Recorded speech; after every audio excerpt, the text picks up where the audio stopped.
We are here to bring a new type of news show. New insights, new styles, and new topics every day. We are News Generation. Bring news just for you. It's Tuesday, February 11th here in Seoul. I'm Song Yujin, and thank you for tuning in to News Generation. Joining us this Tuesday is Kwon Juyeon. Happy Tuesday. Happy Tuesday, and Im Sang-yeon. It's good to be back in the studio. Welcome back. Now, both are here to speak on behalf of those in their 20s and 30s. Tuesday means we're going to begin with our keyword news. Our keyword for this Tuesday is the 2025 Asian Games. It's now day 5 of the 2025 Winter Asian Games taking place in the Chinese city of Harbin. While the Winter Asian Games often gets less attention than the Summer Games due to its smaller scale, this year's competition is making headlines thanks to Team Korea's outstanding performance in the first half of the Games. As of Tuesday morning, Team Korea has won 11 gold, 10 silver, and 9 bronze medals. And with this, South Korea has already met its initial goal of winning 11 gold medals, with 6 of those coming from short track speed skating. So, Sang-yeok, are you following the Games, and which sport or athlete has caught your attention? It could be someone who has already finished their Games or someone who is looking forward to competing in Harbin 2025. Well, I personally like winter sports over summer sports because I love skiing and ice skating. And yes, I am enjoying watching the Harbin Winter Asian Games. So up to now, Team Korea has won around 30 medals, as Eugene mentioned, and short track speed skating alone won 13 medals, which Korea once again showed its strength. But we are also seeing medals in other sports that used to get less attention. There's 1 gold medal by Lee Seung-un from men's freestyle halfpipe skiing and by Lee Tae-un from men's snowboard slopestyle. So for now, I'm really proud of all Korean athletes, and regardless of the winning, I just hope everyone returns home safe. Right, and they are indeed showing a stellar performance in the Chinese city of Harbin. Now to you, Juyeon, which athletes are you looking forward to, or which athletes caught your attention? Well, like Sang-yeon, I have been following the Asian Winter Games in China. It's incredible to see Team Korea performing so well this time, again and again. Well, the dominance in short track has been especially impressive indeed, with athletes like Choi Min-jung and Jang Sung-ho showcasing their strengths, doing their best. Well, speed skating has also brought in valuable medals, proving Korea's depth in winter sports once again. Well, with key events still ahead, speed skating, figure skating, and ice hockey, there's much to look forward to, especially Cha Jun-han's performance, which will be today, 6 p.m. KST. Well, I am looking forward to his performance indeed. And also, the men's ice hockey team's historic gold medal attempt are particularly exciting to me as well. But as Sang-yeok mentioned, I hope all athletes give their best until this Friday, the 14th of February, performing well, most of all, stay safe and injury-free. Definitely. So a lot of games to tune into today as well. Now, meanwhile, a lot of games once again are expected. So please tune in to Harbin 2025. And also, as Juyeon mentioned, the Harbin Winter Asian Games will run until February 14th, once again in the Chinese city of Harbin. And that was our keyword news for this Tuesday. So we're now going to move on to our main discussion of the day. Tuesday means it's time to look at what's latest on Korea's cultural front. Take a look at the screen to find out more. Since the surprise martial law declaration on December 3rd, political headlines have been dominating South Korea. With an ongoing impeachment trial at the Constitutional Court and weeks of political standoff leading up to the prosecution's formal indictment of President Yoon Suk-yeol, this unprecedented series of events has sparked curiosity among young people, particularly about politics and law. Right, so last year on NewsGen, we talked about the growing interest towards politics among our generation in several episodes at the year-end, which was, of course, following President Yoon Suk-yeol's surprise declaration of martial law. So for our viewers who may have missed these episodes, could you give us a quick recap? Of course. Well, over the past year on NewsGen, we have discussed the rising interest, rising political engagement among younger generations here in South Korea. Well, particularly MZs, I'm talking about the MZs. We have covered how social media has become a very powerful tool, powerful strategy for political discussion here and there, from real-time news and sharing to mobilizing protests at the same time. Recently, well, this engagement has intensified intensified with the ongoing martial law and impeachment crisis, as Sujin mentioned. Since early December, news on these topics has been broadcast live across social media, sparking heated discussions, debates, widespread sharing, and wave of comments from MZ, the younger generation. Well, this surge in online activism has led to more offline participation, demonstrating in Yeouido, Gwangjang Square. So today's discussion on constitutional interest further highlights this growing interest and growing awareness among the younger generation. And when talking about the offline participation in these protests among our generation, we cannot leave out the unique ways that our generation engaged in it, which drew a lot of attention globally, right, Sang-yeop? Yeah, so we talked about this issue several times in NewsGen episodes. And yes, regarding the impeachment crisis and the martial law crisis, the youth, especially those in their 20s and 30s, are expressing their opinions on social media and online. And this heated debate is now moving to offline streets. Many young people, including those in their 20s and 30s, are going out to the rallies, which is being held in front of National Assembly in Yeouido. And what's noticeable here is that these youths held up light sticks instead of candlelights. They also sang and chanted along with the K-pop song medleys, and which is comparable to rather solemn and fierce mood of rallies that we have been seeing for the past years. And these flurry of rallies and protests, they were ongoing amid intense debates emerging in Korea regarding the legal grounds as to charging President Yoon Suk-yeol with insurrection and determining which legal body should investigate him. And with the Constitutional Court currently in the process of determining whether President Yoon should be removed from office permanently or to reinstate him, all of this seems to have sparked an even deeper interest in law among our generation, right, Jian? That is correct. I do have some specific numbers for you. According to Kyobo Bookstore, interest in writing the Constitution by hand surged amid the impeachment crisis, pushing the book to rank 99th on the bestseller list for the first time. Well, the high demand even led to shortages, reflecting a growing public movement to closely examine the constitutional provisions. Yes, 24 data shows a consistent rise in sales of constitutional books over the past 2 months, up 219% in December and another 79% in January compared to the previous month. So year-on-year January sales soared 13 times higher than the same period last year. And notably, sales of books for writing the Constitution by hand, like this book, surged 1,036% compared to the previous month, securing the number 2 spot among bestsellers. As you can see in the graphic, according to Yes24, over 54% of buyers were millennials and Gen Z.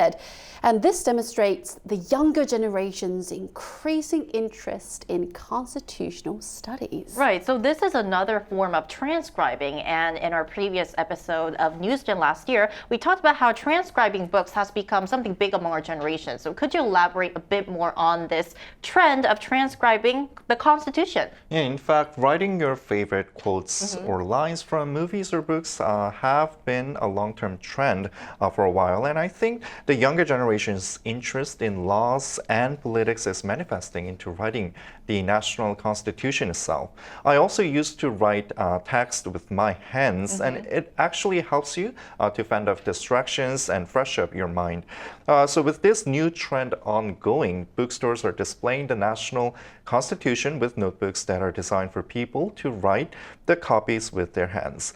And if you look at the reviews made by consumers, some said that the importance of legal justice has returned to the spotlight since the martial law incident. And others also said that as we are living in a time of chaos and crisis, writing the Constitution helps to organize thoughts and get rid of confusion. Right, so we focused on the growing interest towards law and the Constitution here in Korea. Now I want to ask you guys, is this growing interest in law something we're seeing in other countries as well? We are seeing these trends in other countries as well. Well, first of all, Israel, which recently signed a ceasefire agreement, is also seeing a surge in legal interest among the younger generation.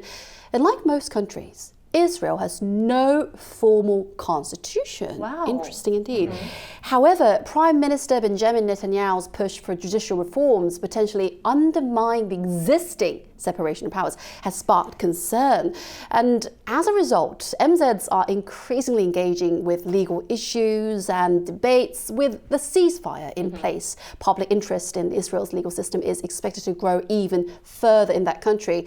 And beyond Israel, France has seen rising legal interest among the younger generation, driven by pension reforms that sparked protests and legal debates on constitutional rights. And who knew constitutional law would be the next big trend? I know. So Israel, France, and I think that another country that we must talk about is the United States, as the country has been seeing numerous political developments since the inauguration of U.S. President Donald Trump, right? Yeah, so with Donald Trump taking the office, young Americans are also showing more interest in their laws.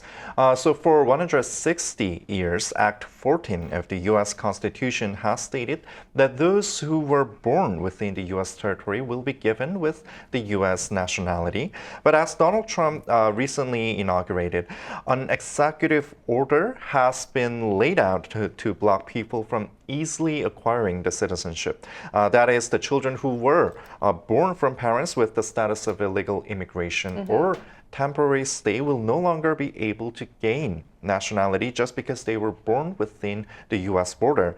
And of course, this order is currently invalidated, but triggered more people in the states to put attention to their constitution. Right, and we're seeing U.S. President Donald Trump signing new executive orders and the court putting a halt on it. So we're seeing more political and legal developments unfolding in the United States. Now, to broaden our discussion, we also asked our viewers whether young people in their countries are also becoming more engaged in law and legal matters. And here's what 3 of them said. Our first comment for this Tuesday is by Pakde on 85. In Mexico, only lawyers know about rights and obligations, and people in general do not know their rights and obligations towards society. Benny D97, in the Philippines, people are really interested in studying the law because we need smart lawyers to handle today's cases. Our last comment for this Tuesday, Sunshine 101, people's interest in law and the Constitution tends to grow when trust in leadership or legal institutions declines. It's a sad reality, but it also proves that people are perceptive and aware. All right, so for now, a deeper look into this topic. We'll be joined by a young person from the United States after this short break.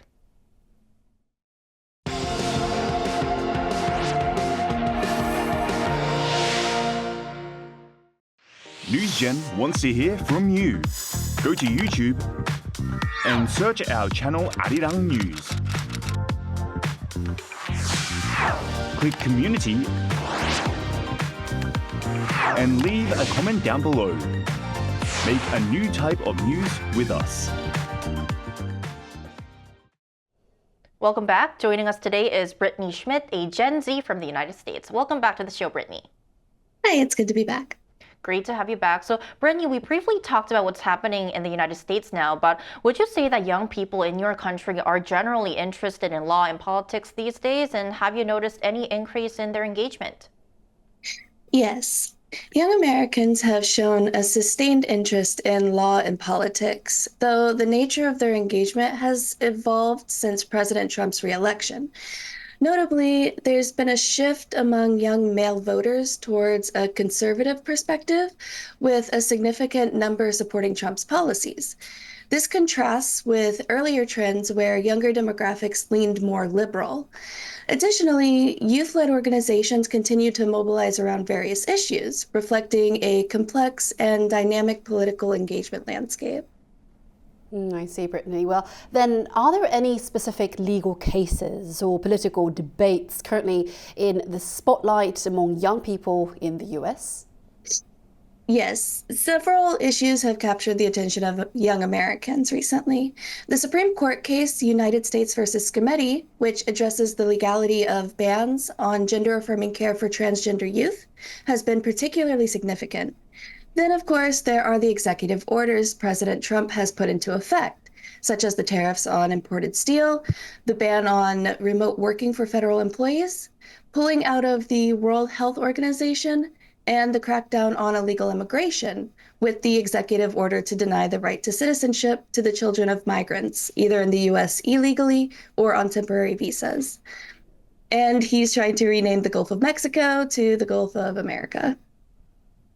Okay, Brittany, then do you think it's a positive sign that more and more people are putting greater attention to law and legal affairs? Overall, yes.